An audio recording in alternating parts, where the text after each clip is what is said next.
রাদিয়াল্লাহু তাআলা জিজ্ঞাসা করে, ভাই রাখালেরা রে, ও রাখালেরা, এই পথ দিয়ে কি পয়গম্বর শেষ নবী আখিরি নবী মুহাম্মদ মুস্তাফা সাল্লাল্লাহু আলাইহি ওয়াসাল্লামকে যেতে দেখেছো কি?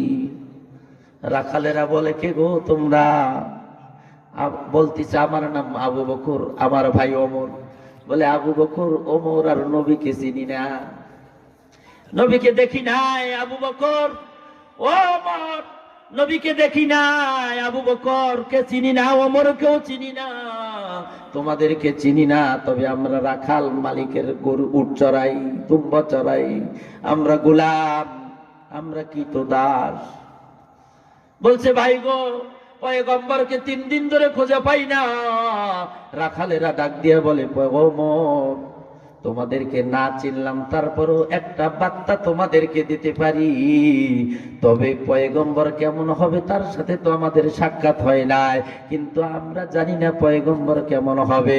এমন এক দৃশ্য গো ওমর, 3 দিনের কথা বললা, তার জন্য আমাদের মনের ভিতরে একটা ধাক্কা দিল।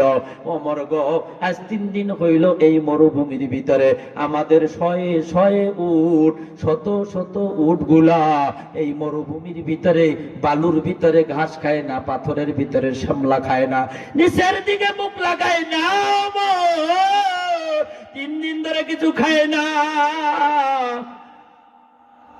শুধু উপর দিকে তাকায় আর চক্ষু দিয়া উটগুলা দর দর করে পানির ফোঁটাগুলা ফেলায় দেয়।